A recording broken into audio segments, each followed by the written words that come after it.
So here we are. More than usual. Our last Wednesday of April. It's time to get wet for the last time. This is not the sexiest wet movie we've done. We don't do sexy movies. That's not what the pod is. We do best of I movies. think all of the movies we do are sexy. Unbelievable. Yeah, I tried you think to so, crank huh? the sex knob up. I think so. And I think we bring a certain joie de vivre. What's that word you always say? Joie de vivre. Joie de vivre. I was missing the joie. We're just sex sells, and we know that. I must have missed the dark water sexiness. But Crank that's the me. knobs. Yeah. Okay, that one wasn't our sexiest. Maybe the wetness has not been our finest sex mass appeal. Today we're talking about The Last Voyage of the Demeter. Mm-hmm. So this is 2023, André Øvredal, right? Øvredal. I might have overpronounced that, but it's like the O with the cross in it. It's really cool. Yeah. Mm-hmm. Here we go. The legend of Dracula is born. The crew of the merchant ship Demeter attempts to survive the ocean voyage from Carpathia to London as they are stalked each night by a merciless presence on board their ship. Now, I wouldn't say this movie's star-studded, but it has so many awesome character actors, right? Corey Hawkins, Liam Cunningham, David Dastmalchian. You've got, Liam Cunningham, the Onion Knight, right? Yeah. Just characters that we knew, and we're like, oh, this is fun. This is one of those movies I was watching. I saw it in the theater, and I was alone. No one came to see this movie. Mm-hmm. I was kind of looking around, and I was like, half its budget well, back. It didn't make a lot of money. But I was just like, man, we do not get these like big set piece kind of horror period piece movies. This took me back to like, we used to get things like Interview with the Vampire. We don't get these big fucking, this kind of a horror movie very often. Sure. Yeah. What about this didn't work for people? And I think this becomes such an interesting exercise in, as a producer, right? Or an executive producer, a money person, right? When someone brings you an idea, you're like, that's got great actors. It's Dracula, right? It's a period piece. We've got tons of fucking gore. Like, it's very intense kind of a period piece horror movie. Right. And those decisions, they start clicking differently. And you're like, how does this movie get greenlit to be what it is? And so vastly miss the mark with audiences for what I actually think is a really well done movie. I really enjoyed this. So, Alex, where do you think the disconnect was found in The Last Voyage of the Demeter? I kind of don't know. I would say, so there's a couple of things here. For one, it's based on a single chapter of the novel, which is them slim pickings, especially if you don't really like, it's tough to like make one chapter of a book an entire book unless it's like hard sci-fi a lot of the time. Yeah. I don't know if it doesn't. I don't know if it necessarily doesn't disconnect. I don't know if it disconnects with people. I'll say this came out, I think, in August 2023. August is not a very fertile time for moviegoers, especially early August. It feels like once you kind of blow out, like comic book movies changed it a little, but that was kind of the second January. Like that was the dumping ground. Like in the middle of the year. August has become this. So August is still now like early August. Kids are back in school. No one goes to movies. Like, the summer craze is over.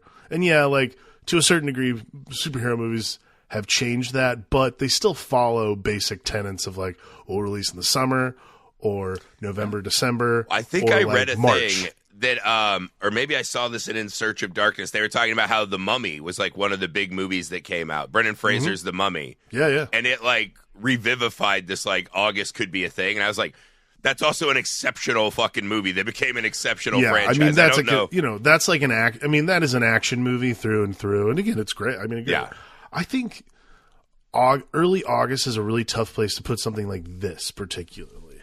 One, it's not Dracula. It's just like it's like a precursor to Dracula. It's probably in the story of Dracula. It's something that no one ever explores. No one really think back to Dracula. We did the 1931 Dracula, right? One of the coolest scenes in the movie. It's like a little pirate ship on the waves. Well, no, but that's and one when it rolls scene. into the port, no one's there. We see like the shadow of the captain tied to the mast, and then they just open the hatch, and it's just that fucking incredible performance. Yeah. Renfield just, he'll give me blood, and they do talk in the hold, but it's like. They took that 2 minutes of Dracula and made it an epic. See, that's the other part of this too, is there's no Renfield here, which I think is like. So let me pause you here. This was another thing I wanted you to address. A big piece missing. I was waiting for the Onion Knight to become Renfield. Sure. And then Caldwell, I believe, is the doctor's name. At the end, I'm like, he's clearly just Van Helsing. Why can we have the IP for Dracula, but we can't have those characters? Is that... The doctor's name is Clemens, for one. Clemens! That's what it was, yeah, Clemens. But, so Mr. Clemens... Like he's clearly like the Van Helsing at the end, so it's also like this weird are we doing Dracula or are we Well, that's not? The thing is like, so we're stretching out a part of the book that no one ever really addresses, because really what it is just the method with which Dracula gets to London so that the rest of the story can unfurl. Cool, it's fine. I don't have any problem with like extrapolating a piece of something and making it bigger. That's part of storytelling. It's fun. I do think that there's this. We're not like, okay, it should just be like a haunted house movie that doesn't end well for anyone. The end. Like that's really kind of like what it should end up being. And that's why not? That's cool. What it ends up being at the end of the movie, and this is like, again, there's stuff in this movie that just does not track for me at all. But there are pieces that are cool. Like I think it like does. It's a great Dracula look. Like I fucking love the creature Dracula in this. Like I think that is a cool ass look.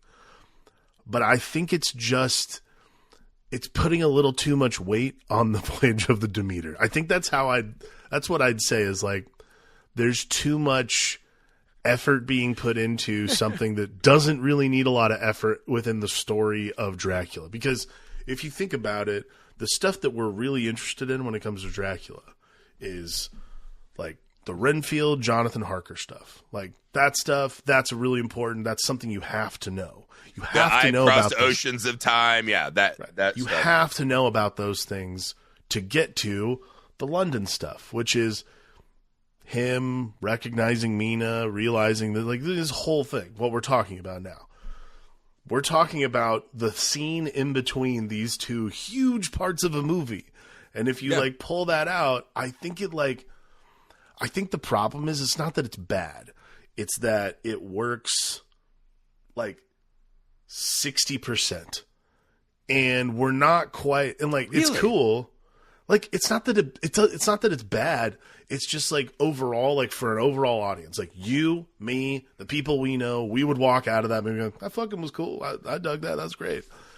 I think the reason it didn't connect with a lot of people, not just because of the August release, but I think the bigger problem is that people overall, because of how they associate the story of Dracula, if you told people, oh, what's this? Oh, it's a Dracula movie. Oh, cool. Yeah. It takes place on the ship that brought Dracula. Like, well, didn't that thing just crash in the harbor? And that's the end of the story. It's like, I guess that's true. Like, there's a level of like stupidity that I think a lot of people carry for that particular like section of the movie. And if you tell someone, hey, we have this movie about a totally foregone conclusion within the scope of the story of Dracula, they're like, and some producer goes, Titanic, cha-ching. Yeah. Well, no, but with Titanic vampires, is like cha-ching. But like, it's not Titanic with vampires though. It's literally like, it's like Mr. Gregory, draw me like one of your French girls, and it's just David Dastmalchian. It's the method to get characters to the next part of the story. Well, I think in a way, and I like. I see what you're saying. The movie works, but it's a mechanism that is not necessarily exciting for general audiences. That's what. Well, again, I do think that's like I was trying to pinpoint like what were the couple things that just weren't doing it for me, right? Because essentially when I was watching the movie, I was like, what they're really going for to me is they're kind of, the movie I was feeling the most parallels for what I think they were trying to go for was The Thing, right? It's this isolated place. Like they really sell the isolation of the deep ocean and how these are just guys who like have no way. And do they try to make port even though they know they could be spreading a disease or a monster or whatever? Right? They're just normal because it's a crew of guys. And I think one of the things in the movie is that even Clemens, who can be very charming at moments, They really like strip mine any charm that David Dastmalchian's character would have. Yeah. The Onion Knight and the kid are good. The kid is adorable, and he's fucking great at his part. But it's just like, they're not a, like, lovable bunch. Like, there's not, like, the kind of cool scamp where it's like, oh, that guy's kind of a firecracker. They go into the kitchen, and the guy's just like, I won't fucking feed you if you take God's name in vain. And I was like, it's just not a fun hang. Like, Kurt Russell at the start of the thing is fucking ripping whiskey. Right. Some guy's roller skating with headphones. Okay. Like, it's not a fun hang. I think you're onto this because you have Liam Cunningham and a kid. Cool. And he's one of the coolest guys in Game of Thrones. Like, his, like, kind of old, wise charm. Yeah. And that is present in this movie, I would say. Absolutely. But, like, you have Liam Cunningham and the kid, David Dastmalchian, Corey Hawkins. Like, you have 3 great actors who are going to, like, carry this thing. I'm going to piggyback off what you're saying. Because I agree with you. There are also a lot of... what I'm assuming, there are a lot of, like, Nordic actors in this movie that I think maybe could have been, you know, like, David Dastmalchian level actors instead of Nordic actors that none of us have seen. Like, I like John Briones, the guy who plays the cook. He's a great actor. I mean, like, you know. Yeah, I thought they were all good, but again, like, I think back on it, and I was like, there were just, like, 5 crew members to me that, like, mostly were there's, like, big guy, cook guy, and then there's, like, 2 or 3 other guys that are the exact same. The guy who becomes the, like, Renfield that guy stand-in. Fucking rules, dude. He was really good. I was trying to figure out if I had seen him from other things, and I couldn't. And I think that's, like, sometimes this is a thing. Like, this happens with Andrea sometimes when we watch movies. I know when Andrea's, like, not engaged, like the way that I am engaged in a movie, because she'll start saying, oh, what's that actor from? That's a problem. Like, for me, it becomes a thing where I'm like, oh, no. If all you're wondering is what that actor was in the last time you saw them, like, holy shit, this movie is not doing its job. And that started happening. Like, I thought that Algren guy was great. Like, he was a great part. That's a good part for someone. And all I could think while I was watching him, and it's not like he was doing a bad performance or anything, but all I could think when I was watching him was like, oh my God, is that the fucking guy? Is that the guy from What We Do in the Shadows? Like, no, it's not. No. But he looked a lot like him, and then I was like, but why do I care? Like, I like this character. I'm not overly distracted by what's going on. I think there's something that is inherently... There's something that I think is inherently uninteresting sometimes about movies that you know. And Titanic's probably the lone exception, right? But, like, there's movies that you know how this is going to end. You know what the ending of this movie is supposed to be. Yes. Some TV shows love to do this. Like, we talked about Hannibal Season 2. Yeah. Where it, like, starts with Hannibal and fucking Lawrence Fishburne fighting. And I was like, what the fuck? But then also, like, when you watch the show Hannibal, you know someday he's going to end up in that cell and meet Clarice. So it is and a lot of, like, when you're redoing stories, right? And this is a rehashing of Dracula, right? Mm-hmm.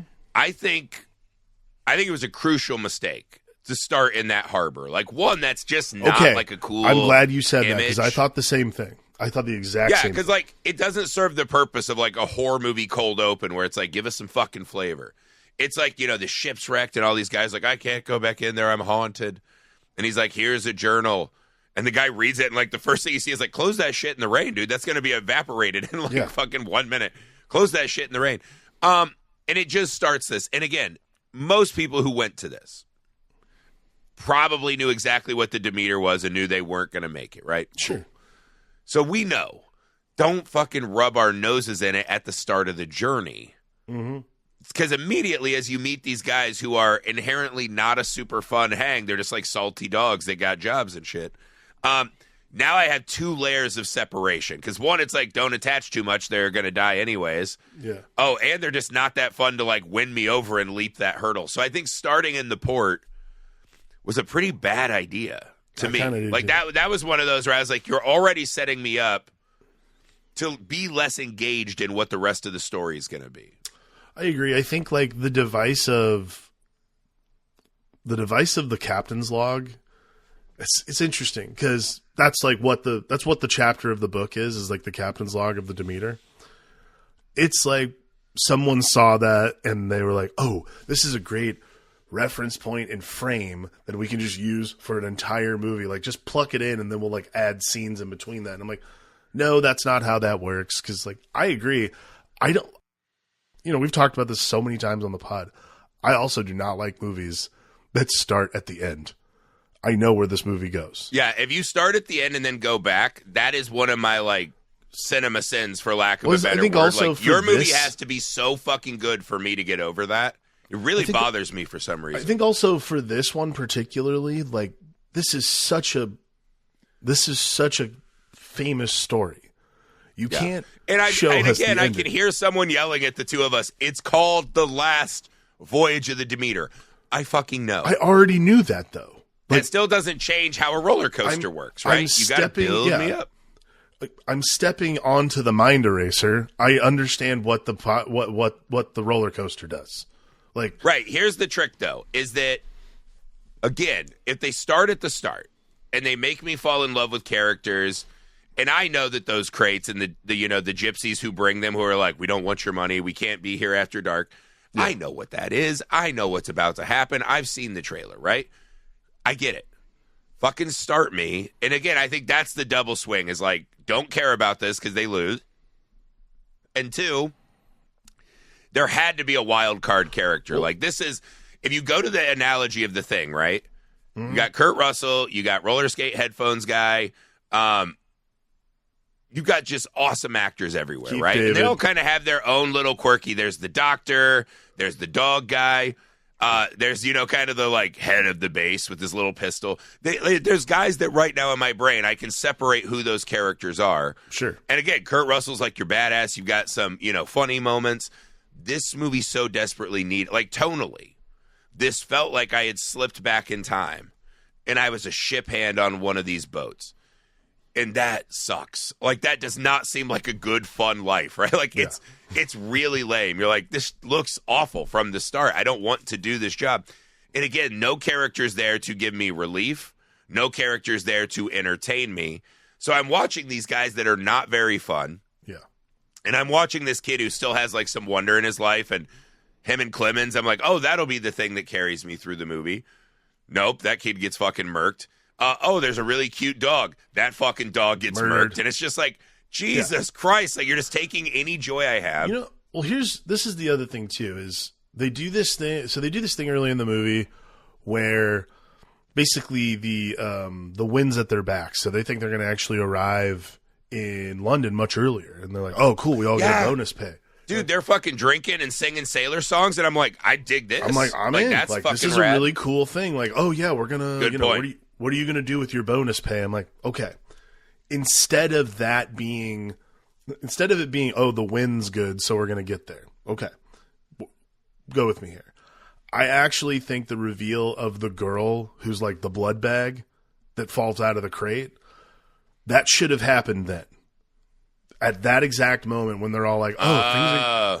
Because that is a reason to turn around. That is a reason to port. That's a reason to do those kinds of things. Like, not just like, oh, it'd be great to get a bunch of extra money, which is cool. I'm not saying like bonuses aren't dope. Mm-hmm. What I'm saying though is like the reason for them arriving early isn't good enough for me. Just because the wind's good and they're going to get a bonus, like, yeah, that's great. It should be the bonus is interesting, but it feels like they don't really have a chance to port, so there's not much of a decision. Well, they are talking about, I guess to them it's like 75 whatevers. It's like life-altering level of money. Sure, and that's right because Dracula awesome. knows he's not fucking paying up. But no, I get your point. But even that scene, right, where they're doing the "What are you going to do with your money?" and he's like, "Whores," and the kid's like, "I know what a brothel is. That's where boys and girls kiss." And they're like, "Ah!" Yeah. And I was like, "Oh, that's sure. What that movie needed so much more of, right?" Yeah. We're like, well, and then all of a sudden it goes to Clemens, and he's like, I have to fucking solve why the world sucks. Understand the world. I'm like, yeah, bro. And I was just like, oh God, Debbie Downer, like, fuck off. Like, this life sucks. You know what I thought? My fucking mead and enjoy my time. I swear to God, the first thing I thought was like, boy, this guy's a fucking Highlander then, because he's going to be living forever trying to figure out why the world fucking sucks. Yeah. Like, there's you're about to find out. It sucks always. You're going to find out, my man. But no, it's like, dude, him and David Dastmalchian just become these fucking black holes of misery. Yeah. And it's like, how did they do that to those two guys who are both, to me, very charming and skilled David actors? Dastmalchian's character should be elated. He's about to become the captain of the Demeter. Like, that's a cool thing. Because like the Onion Knight occasionally will just be like, you will make a great captain. And I was like, that's funny because every time I see him, he's saying the dumbest shit ever to Clemens. And he seems like a small-minded rube. I was like, I don't think he'll be a good captain Not at sure all. the Demeter's going to last much longer. That's fine. You know, that's very nice of you. And this is the problem. The movie is the slaughtering of these people. Yeah. So that we can have cool Dracula set pieces, right? Like weird fucking Gollum Dracula running around eating everyone. Yeah. Cool. Other than the dog and that kid, I do not give a shit about anyone else who's getting eaten, and that is an inherent problem in these kind of movies, right? I think that's the thing. We do not care enough about the crew of the Demeter to care that they're... And the movie told us they didn't make it anyways. Yeah, the movie told us at the very beginning, we don't see it. I'm like, all right, cool, they all die anyways. When the is it Anna? Is that her character name? When Anna falls out of the crate and they start like giving her a blood transfusion and stuff like that. Anna, yeah. Why do we care? Like, I don't know. Like for me, there's just like. Well, also why are there not like 50 more questions? Yeah, they just go, wow, all right, well, girl in a crate, that's weird. I'm like, excuse me. Well, no, they just go, turn she's this a thing stowaway. around. And it's like, we saw her fall out of a box of dirt. Obviously not a stowaway because she fell out of a box. Hold. Right, no one goes in the hold and is like, hey, fucking first mate, you got to sweep this shit up. And he's like, hey, man, why did this girl fall out of a box of dirt? We got to answer some questions. No one goes in there like, okay, so this girl fell out of a box of dirt. Should we just check all the boxes and see what's going on? It's like, yes. Yeah. That's what you should do. Yeah, you guys have literally nothing but time all day. No and you got one the rope does thing. that. No one does it. Okay, well, all. here's like a small, like one of those things in the movie that like bothers you a little bit. There's a scene where they're like, we got to go find Dracula's fucking hideout, right? Yeah, like he's killing us all. And again, it's like one of those, it's like, I feel like these salty dogs, after the first fucking guy gets killed and they see it and all their animals get killed, they're not doing anything else until they have scoured that ship and they fucking murder whatever this thing is or get murdered. Right? A rabies outbreak on board. Like they give they're reasons. They're not pressing it. And again, I think that's the thing I keep coming back to is this movie feels so very real and lived in all the time. The production design is stellar. It's great. The costumes are stellar. Yeah. And then they just make decisions that to me it's like that's not how it like here's a good example. So Clemens and Anna go down and they're like, we got to find where Dracula sleeps. We know and he's a doctor. He's seen the giant guy explode into flames, right? So they know sun is not good. This guy needs a place to hide. Maybe take the fucking tarp off that thing and flood that thing with sunlight, right? They find his box. They open it in nighttime, which is the crazy part of the scene, because then Dracula's not in it. They open his little trick gadget casket. And Anna goes, now we know where the devil sleeps. And I go, cool, the movie's over. Yeah, great. Like fucking all right, well, just burn that box, smash it to bits. Like, the movie's over. What the fuck are we doing? Light in there. Why are we? Yeah, or why is Dracula just not fucking stopping them? Here's the thing. The movie goes on for like 40 plus minutes after that. And they're making plans to like, let's hide in the crow's nest and snipe him and this and that. We never go back to the box. He just gets to sleep in the box a bunch more. Like that kind of stuff chaps your ass. But I'll also say, in conjunction with that, what the movie over-indexes on this part, even though it's not going to be like a fun ride, the characters aren't clicking, whatever, they do a really good job with the scares in this movie. Oh, it's great. Absolutely. Really good job with the scares. It's a really good mix of jump and creep. The scene, a lot of playing with this food, like when Dracula knocks on the it's fun, man. The scene when the kid locks himself in the quarters and oh my god, dude, Dracula crawling on the ceiling, I'm like, that rules. But not only that, awesome. Yes, because they're fighting and like the giant guys. This is like a new horror movie trope they love, which is the headbutting. Like headbutting. And I was like, Dracula's got to know that like a front kick, right? Like a Muay Thai teep is a better way to break down the door than his face, right? It's like this degradation thing. Horror movies love people headbutting things now. But he's smashing the woods, like tearing up his face. Yeah. So he's afraid of the giant fucking Russian whatever guy Gogolo or whatever his name is. Olgren. And the kid's like hiding. And you're like, that's scary as fuck just by itself. That's The Shining. That's, here's Johnny. Yeah, absolutely. And then all of a sudden we think the scene's over because they fucking catch the guy and he's screaming. And we go back in the room. And he looks over and through the chairs, low on the ground, Dracula's just been balled up in that room the whole time. The moment that kid left, Dracula went and set his trap. And the guy chased him back into him. And when he bites the kid, again, this movie does not spare the mean. No. This is a fucking mean horror movie. And those scenes are great. That sequence alone, if someone said, "What's the Voyage of the Demeter?" Like, I'm like, bro, watch this one sequence. I would sit a bro down, like, bro, you got to watch this one sequence, bro. And we'd sit down and watch this because shake up your whey protein shakes and then get a good whey shake. The other thing that I loved about that scene, the shot was so cool, is when Liam Cunningham and Corey Hawkins are at the door, they pulled back Olgren, and it's like a split second. They see Dracula in the shred of the moonlight. You're like, damn, that is tight. You're like, holy shit, that is scares. Awesome. Awesome and again, filmmaking. I think that's the disconnect with me is we've spent the first 20 minutes of this 30 minutes this doesn't work. This doesn't work. The movie does what it needs to do for this kind of movie. I think the problem is that it's such a bigger budget movie. It has to work on all levels, right? Yeah. If this were some kind of cheeky, they made this for $5 million somehow, and they just had a ship, and we lost some of the ports or whatever. Yeah. This thing fucking rips, and I think that's the problem is they made it so big that it was doomed to not do that. But much like the Demeter, the little kid scene is horrifying. Him getting gogolog, I love him stalking the guys in the rain. That shit all works for me. Yeah. The coolest one too. I love when the little Bible thumper guy. He's like, whack. He knocks the guy on watch out. And he gets on his lifeboat and he's praying.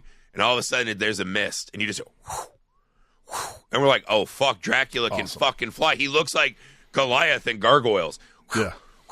Right? And he lands on that guy's boat as he's praying. And he doesn't want to turn around. Fucking great shot, he knows. Too. Yeah. Fucking amazing. It's so much fun. And again, I think the movie it's a little bloated. They could have trimmed some of the fat. It is definitely 30 minutes too long. Yeah. Well, right, and they're kind of all jam-packed. Yeah. Into that back half of the movie. They needed to start rolling these in a little faster. That's what I'm saying. I think that's my biggest issue with how the pacing of this movie is so slow, and then we get in a hurry to get to the end of this movie. But not only that, we get in a hurry to get to the end of the movie. We get to they basically. What do you think? Maybe 20 minutes of let's fucking destroy the boat. Let's take this guy down. They literally hit a point where it's we're a day away from London. I was they didn't do a great job of giving me time or the cycle of the day and night. Mm-hmm. And he's just I was there's still fucking 6 people left, and they just go.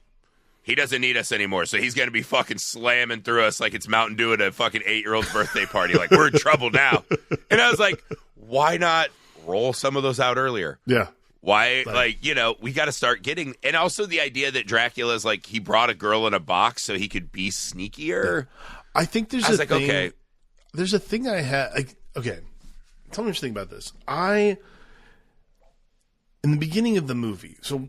when the animals die, first thing that happens is these animals die. So pretty gnarly, yeah. There's a food source that's gone, and also the dog. That's horrible. They're just on cabbage and potatoes, yeah. Yeah.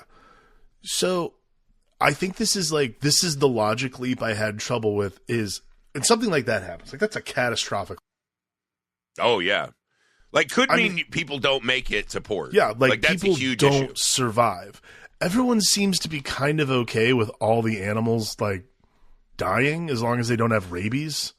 But again, that's the issue with everything. You're nailing that point, which is they just seem a little too okay with everything going wrong. Happening. Everything going wrong. They're we'll figure it out.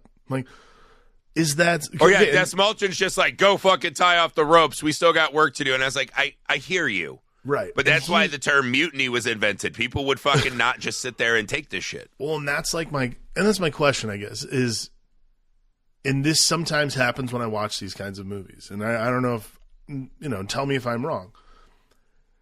Am I just like overthinking the logic of what I would do? Am I just implementing my own logic completely? Or I mean, yes. Are we? Yes. Sure. That's the whole podcast in a nutshell, is us taking apart what greater artists than us have done and saying, well, we would have. Yeah. And it's like there's a reason they do what they do and we do this. But I think what is inarguable is that this movie didn't find its audience. So whatever their intents were, they did not hit the mark as well as they wanted to, right? So I think it's fair to have some criticisms. Again, to me, it's like, did they do the most important things well? Absolutely. Absolutely. Like, the horror movie stuff is so good. It's just kind of lost. Because that's what I mean. Is this like a white knuckle, like, hold on to your butts, like we're going to fucking be throat ripping and Dracula's like this golem monster, like it's really fucking scary? Or do we care a lot about the characters and the journey matters and we're going to get into like some pirating shit? Like, what? It's a movie that's trying to do a lot. So, you know what I mean? Right. And the IP Dracula's giving it no fucking cover. Yeah. Like, it's not helping. So, okay, let me ask you this, though. I have one other thing I wanted to really get into. Yeah. Again, I talked about, I think, one of the most impressive things in the movie, and the reason that I wish horror fans would have gone out and supported this more, because to get horror at this scale, with that level of costume, that level of production design, kind of rare. Is rare, and it's fucking incredible, right? And I want to keep having those things in my life. I don't want everything to get shrunk down to micro-budget contained, right? Like, sometimes it's fun for horror to blow the roof off, right?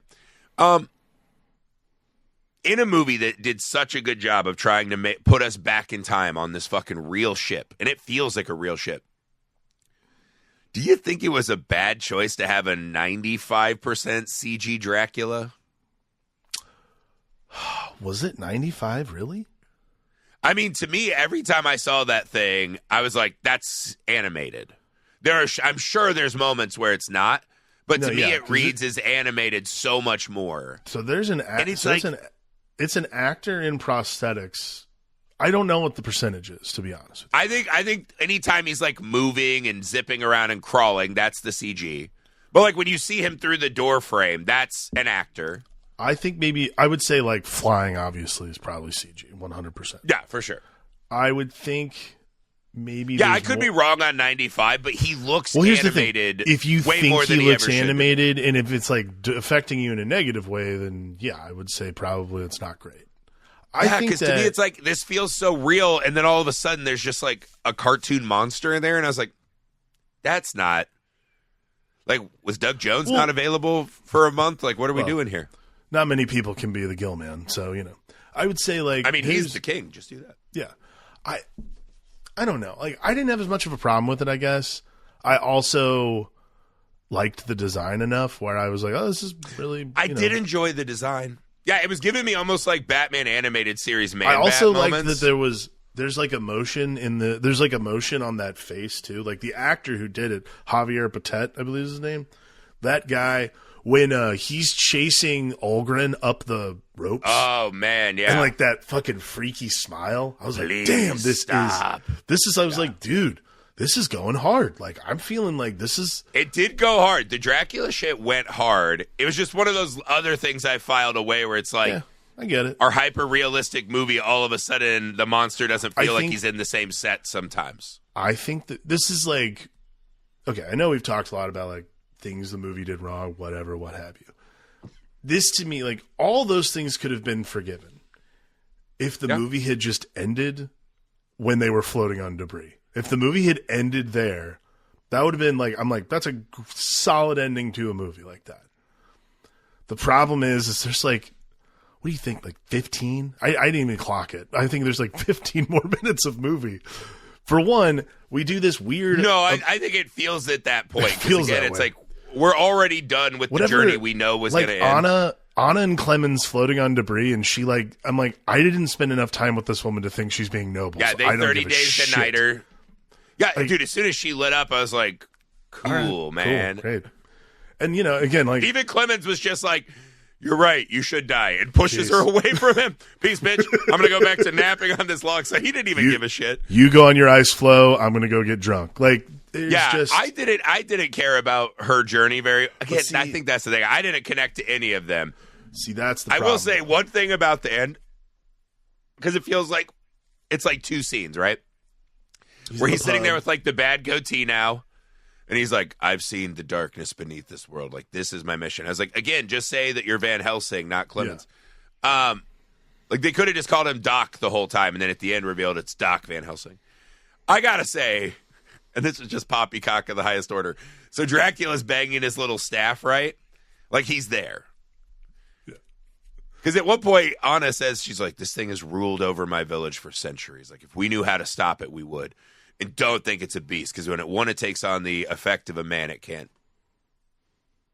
There is no fucking place in the world, or these people lead hard lives and they're always on guard, where that fucking busted up ball sack of a face with those jagged teeth could just put on a button up.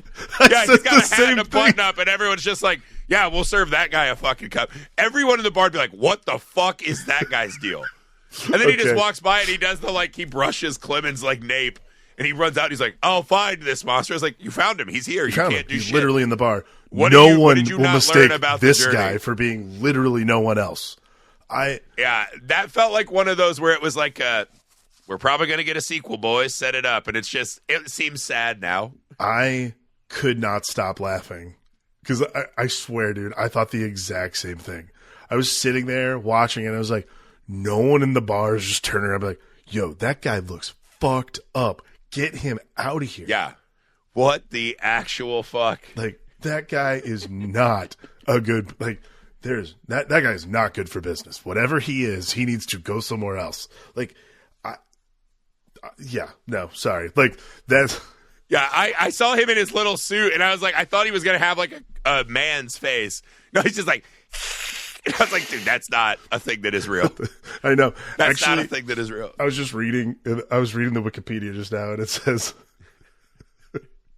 he hears the knocking signal from the Demeter's crew of all clear, and then sees Dracula dressed as an aristocrat. And I'm like, excuse me, that's still not a costume. Like, dressed as an aristocrat with a fucked up face. Like, fucked up. It's kind of like how at the end of The Substance, Monstro Elizasu put on a dress and earrings, but like, we know. We still see everything else. Come on. We see what's going on. Yeah. How did you survive for hundreds of years looking like that? Like a cancerous fucking nut. Like, that's what he looks like. Even Gary Oldman had the decency to put on sunglasses, you know? Yeah, he had those cool little, like, Leon the Professional glasses. Yeah. There's a huge scene that we skipped in the middle of this, but I'm assuming we're saving it for messed up moments. Is that correct? I was going to, but go for it. Okay. So, to wrap this up, man, I wish we got more movies like this. I miss these kind of, like, mid-size, take-a-shot horror movies. Mm-hmm. And I think this one lands more punches than it misses. Sure. Again, I think it's just... that's why I got back to at the start with my producer question. Like, who are the people that made the decision that, like, this has to be made? And this is a good decision to greenlight.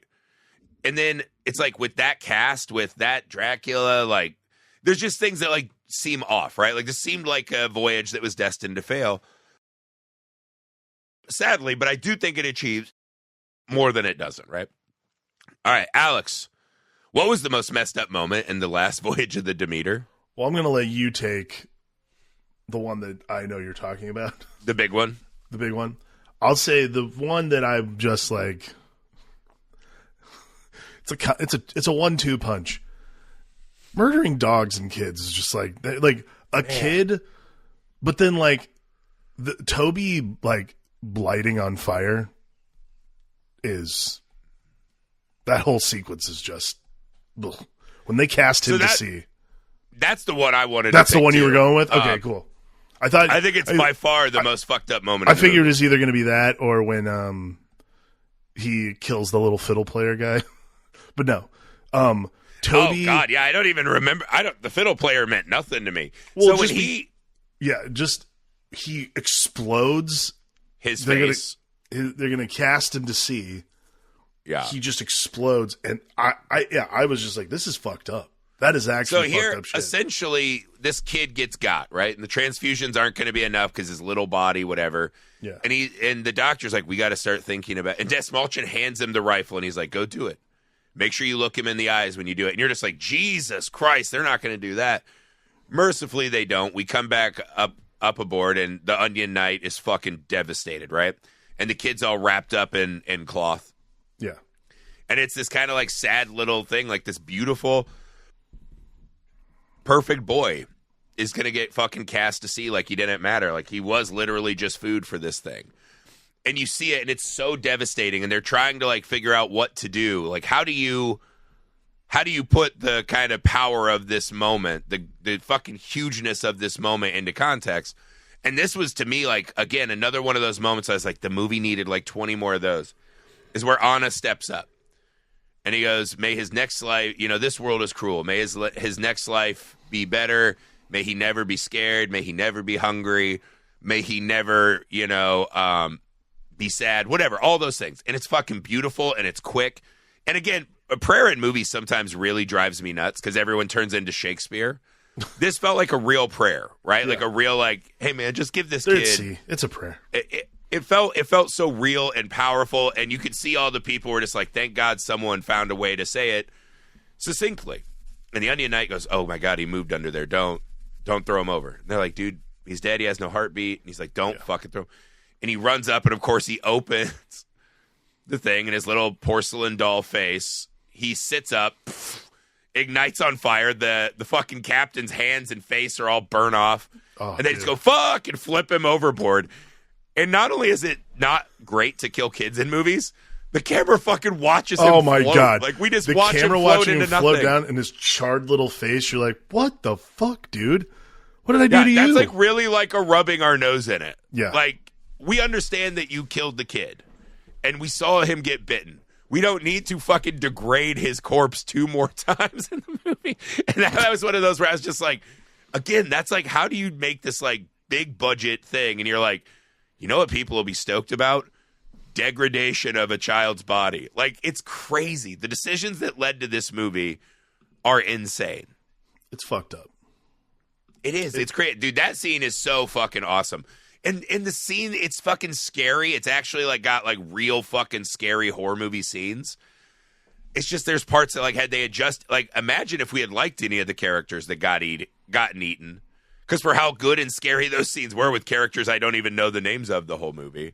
Like, there was a missile version of this film that we just will never see. Yeah. But it's a good movie, man. I hope we can keep getting this like $30 to $50 million budget horror movie. It's just something like it's hard to see those like tens of millions of dollar horror movies because now everything's in that like 1 to 5, right? That's like the sweet spot. And then there's guys like us making them for nothing that maybe you get some of that too. Sure. Yeah. But these big movies, I don't want to lose that for the genre, you know? I don't either. I think, again, the mid-size movie needs to make a big comeback. That's like the one thing I do agree. Like. It's like the one thing that I do think is helpful about streamers is streamers at least are keeping those alive. The theatrical release mid-size though needs to make a comeback. Yeah, instead of doing one Mario Brothers Galaxy, give me like 10 movies and one of them can be The Last Voyage of the Demeter. But that's poppycock. That's not how the world works, and it'll never work that way again. Sadly, but I'm glad this movie exists. And again, I think it does work, right? I know we were a little negative at the start, but, it's a fun movie, man. That's our last getting wet movie. But ironically, our first movie in May is also pretty wet. As we do, we're doing a messed up experiments curation, right? So these are movies with science kind of run amok, right? Science and experiments that are not working out. I chose Ringu 2, right? Which starts doing it's this kind of really fun blend of the technology tear that J-Horror was getting really into with the VHS tape and the rage of this girl on a tape, and she'll call you on a landline. These technologies that just don't exist anymore. But in the sequel, they add somehow even more science and get into like the folk horror roots of what Sadako is. Yeah. And it has this really cool experiment at the end. So I think that's such a fun movie. It's wet as fuck.